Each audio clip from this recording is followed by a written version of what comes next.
Hi, welcome to EPG Pathshala Spanish.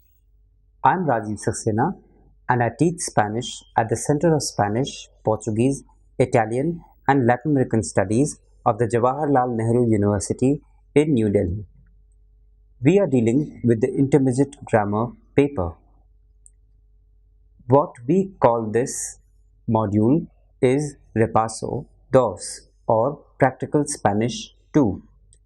In the previous modules, we have dealt with topics such as past imperfect tense, conditional mood, present perfect, future perfect, and the conditional perfect. So, the objective of this module is to revise the past imperfect tense, conditional mood, present perfect, future perfect, and the conditional perfect because these topics need minute attention of the Spanish language learners.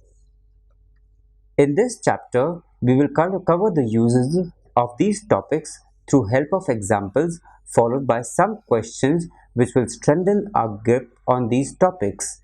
This will be a useful tool not only for people who want to learn the language but also people who want to revise or who want to prepare for other exams which are competitive exams. We shall be looking at these examples of different short stories in order to understand the functioning of these topics in Spanish language, written and the spoken form. We will be revising some important aspects of all the things that we have done in the previous modules. So, let us start by the imperfect. The imperfect is formed by dropping the endings of the infinitive AR, ER and IR and adding the following endings to the verbs. For example, nadar, which is an AR ending verb and means to swim, we put nadaba, nadabamos, nadabais, nadabais, nadaba and nadaban. There is only one accent on the amos. Nadaba, nadabamos, nadabas, nadabais, nadaba and nadaban. Note that in the imperfect ER and IR verbs, the same endings and all forms have a written accent mark. The nosotros form is the only AR verb with a written accent mark. There are only three verbs with irregular conjugations in the imperfect, which are ir, ser, and ver. So this is very easy to learn because there are only three verbs with irregular conjugations in the imperfect tense, which are ir, ser, and ver. Ir is iba, ibas, iba, ibamos, ibais, iban. So, yo iba, tú ibas, él, ella, usted iba, nosotros, nosotras, íbamos with an accent on I, vosotros, vosotras, ibais, and ellos, ellas, ustedes, iban. Again, for ser, the conjugation is era, eras, era, éramos with an accent on E, erais, eran. So the conjugation of ser is era, eras, era, éramos, erais, eran. For ver is almost all the same.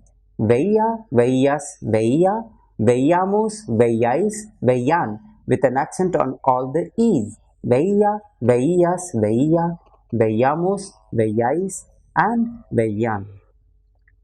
We use the imperfect one to describe people or states of indefinite duration in the past. So, when we describe people or states of indefinite duration in the past, we use the imperfect.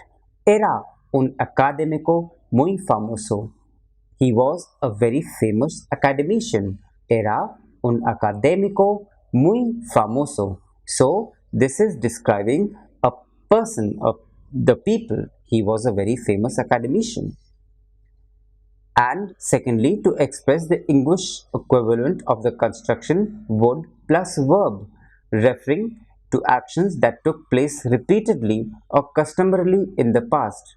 Yo pasaba muchas horas allí. I used to or would spend many hours there. Yo pasaba muchas horas allí. So, This we can see is how the imperfect is being used. Thirdly, imperfect is also used to express age in the past. Ella tenía 30 años. She was 30 years old. Ella tenía 30 años. And fourthly, we can use the imperfect to describe the background or circumstances of an action.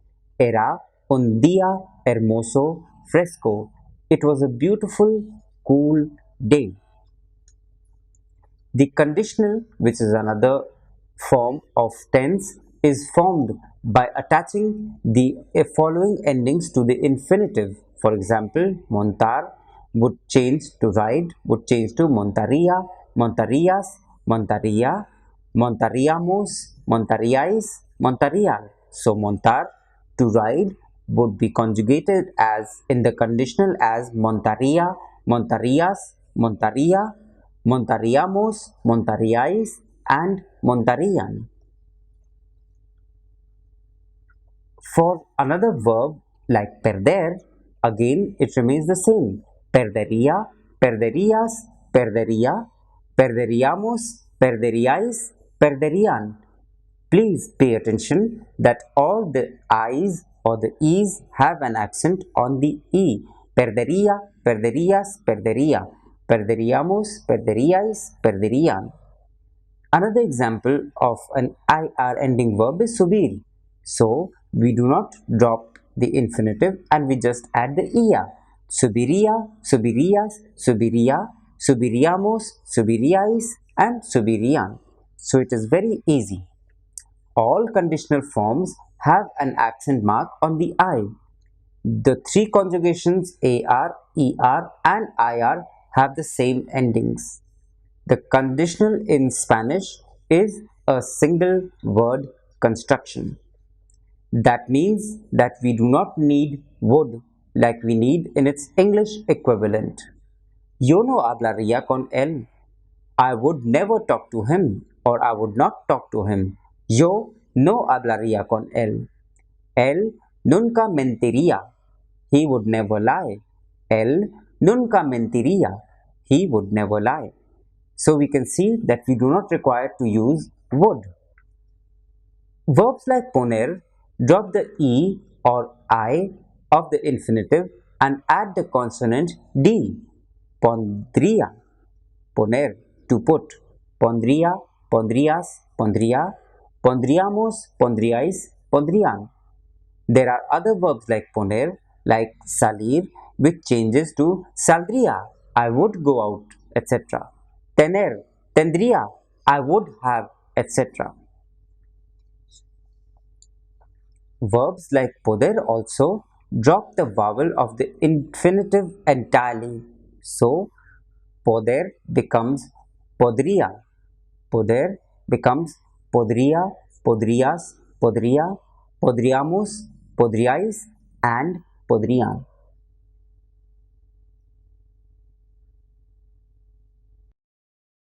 We just have to be careful and remember always that the verbs decir and hacer show a change in their base or radical. For example, diría, or in the case of hacer, it will be haría. Decir to tell is conjugated as diría, dirías, diría. Diríamos, diríais, dirían. Hacer to do is conjugated as haría, harías, haría, haríamos, haríais, harían.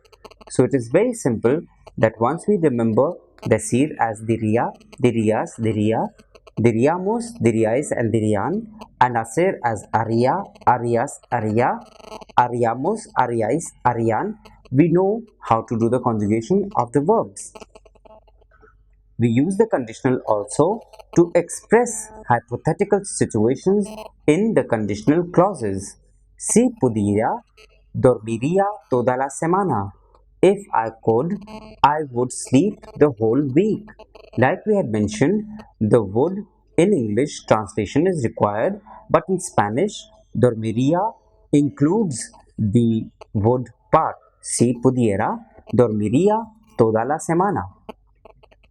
The speaker is talking about his or her wish to sleep the whole week using the conditional form dormiría. Why? Because it is unlikely that this wish will become a reality. That is why the conditional is being used. This type of sentence is known as contrary to fact because the actions are hypothetical, not real. So, remember that the cause appearing in the if clause in the past subjunctive is si pudiera. So, the tense appearing in the if clause is the past subjunctive si pudiera, and we use the contrary to fact because these actions are hypothetical, not real. That is why we are using the conditional. The unlikely outcome appears in the result clause where you will find the conditional. The imperfect tense of deber in the expression deber de plus an infinitive is also used to communicate probability in the past. It is very important to understand the use of past participle to learn the perfect tenses. So, once we understand the uses of past participle, it is easy to learn the perfect tenses. In Spanish, past participles, equivalents of the ed forms or regular past participles in English, are also based on the infinitive. They end in ado for ar ending verbs or ido for er and ir ending verbs. The following examples show two verbs in the present perfect. Iqbal ha terminado pero no ha salido. Iqbal has finished but has not left. So, to form the conditional in Spanish, a form of the auxiliary verb haber, a verb not commonly used in simple tenses except for the impersonal form like I, there is, there are, or había, there was, there were, etc. Given are herewith are the present tense forms of haber used to form the present perfect. Let us look at them. Hemos, has, habéis, ha, han. Has, ha, hemos, habéis, han. Yo he, tú has, él, ella, usted ha, nosotros, nosotras, hemos, vosotros, vosotras, habéis, ellos, ellas, ustedes, han. So it is very simple. We drop the AR ending and add ado. For example, bailar, we remove the AR and put bailado, ado. We drop the ER and IR endings and add ido. Tener, we drop the ER and put ido, tenido. Salir, we drop the IR and make it salido. The present perfect is formed with a present form of haber followed by the past participle of the verb which you wish to conjugate. For example, let us take the three verbs escuchar, to listen, coger, to take, catch, salir, to leave, or to go out. So, the conjugation of escuchar would be he escuchado, has escuchado, ha escuchado, hemos escuchado, habéis escuchado, han escuchado, escuchado. So, in this way, we can see how escuchar is being done. Let us pick up the second verb, which is coger. So, the same sense we use he cogido, has cogido, ha cogido, hemos cogido, and habéis cogido, and han cogido. The last verb that we would like to do over here is salir. So the conjugation would be he salido, has salido, ha salido, hemos salido, habéis salido, and han salido. So it is very easy once we get to know the rules. The two groups of commonly used verbs form their different past participle in a slightly different way. ER or IR verbs with stem vowels A, E or O immediately preceding The infinitive ending require a written accent mark over the I of the participle form. So, for example, atraer to attract becomes atraído with an accent on I. Oír to hear becomes oído with an accent on I. And Spanish, there are also many verbs that can be categorized as irregular when they are formed into a past participle. So the past participle is a bit difficult as there are many verbs which are categorized as irregular. A list of these verbs is given below, and if you learn them carefully, then it will become very easy for you to become a master in how to use these past participles. Abrir, to open, is abierto. Morir, to die, is muerto. Cubrir, to cover, in the past participle becomes cubierto. Poner, to put, in the past participle becomes puesto. Abrir, abierto, morir, muerto, cubrir, cubierto, poner, puesto. The use of the perfect present in Spanish to communicate a following situation. 1. An action or event initiated in the past that is continuing into the present. So, whenever we are referring to an action or event which started in the past and that is continuing it into the present, then we use this tense, which is he vivido aquí por más de 20 años. I have lived here for over 20 years. The message says we have lived here and we continue to live here.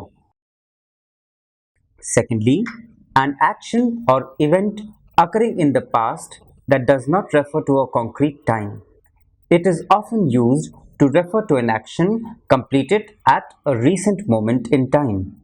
So, whenever we want to talk about an action or event that occurs in the past but does not refer to a concrete time, then we use this tense. It is often used to refer to an action completed at a recent moment also in time.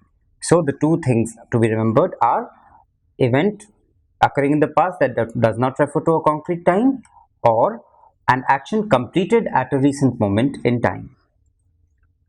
The future perfect tense describes an action or event that will be completed at a moment in the future before some other action or event takes place. When we talk about English grammar, just like other compound tenses, the future perfect tense consists of two things: an auxiliary verb and a past participle. And the same happens in Spanish also. All auxiliary aber future forms have an accent mark on the last syllable except the nosotros form. So, all the aber future forms have an accent mark on the last syllable except the nosotros form. The elements of a compound tense cannot be separated in Spanish. El médico seguramente se habrá salido. The doctor will surely have left. We use the future perfect in Spanish to 1. Express an action that will take place in the future before another action or event. So, whenever we want to express an action that will take place in the future before another action or event, we use the future perfect in Spanish. A estas horas mañana ya ellos habrán vuelto. By this time tomorrow they will have come back. A estas horas mañana ya ellos habrán vuelto. Secondly, we use it to express conjecture or probability in the past. Conjecture or probability in the past uses this tense. ¿Quién habrá tocado a la puerta? Who could have knocked at the door? ¿Quién habrá tocado a la puerta? Lokesh no respondió. Se habrá ido. Lokesh did not answer. He must have left. Lokesh no respondió. Se habrá ido. Again, we use this to express reservations or to question the reality of an action in the past. So, whenever we want to raise questions of the reality of an action in the past, or we want to express reservations, we use this tense. Rohit habrá bajado de peso, pero no se nota. Rohit might have lost weight, but it is not noticeable. The conditional perfect is another tense in Spanish which is a compound tense. The forms of the conditional of haber are used as auxiliary verb for the conditional perfect. The past participle of the verb being conjugated is added to the auxiliary to create the compound tense. So, we have to keep in mind that all conditional forms of haber, the auxiliary verb, have an accent mark on the I. The elements of a compound tense cannot be separated. So, all the conditional forms of haber, auxiliary verb, have an accent mark on the I. And secondly, the elements of a compound tense cannot be separated. Ravi habría comprado una motocicleta. Ravi would have bought a motorcycle. Ravi habría comprado una motocicleta. We use the conditional perfect in Spanish to indicate, and again, an action or event that would have happened if certain conditions, expressed or not, were met in the past. So, we use the conditional perfect to express an action or event that would have happened if certain conditions, which we have clarified or not, were met in the past. Habríamos comprado los juguetes. We would have bought the toys. Now, to conclude, we would like to say that we have tried to cover everything about the past imperfect tense, the conditional mood, the present perfect, the future perfect, and the conditional perfect. But we know that practice is the only thing to make a man perfect, and it is the key to learn a new language. So, we need to do more exercises and learn how to use it. Once we have learned these topics, the uses of these topics have a wide application in the Spanish language. Thank you.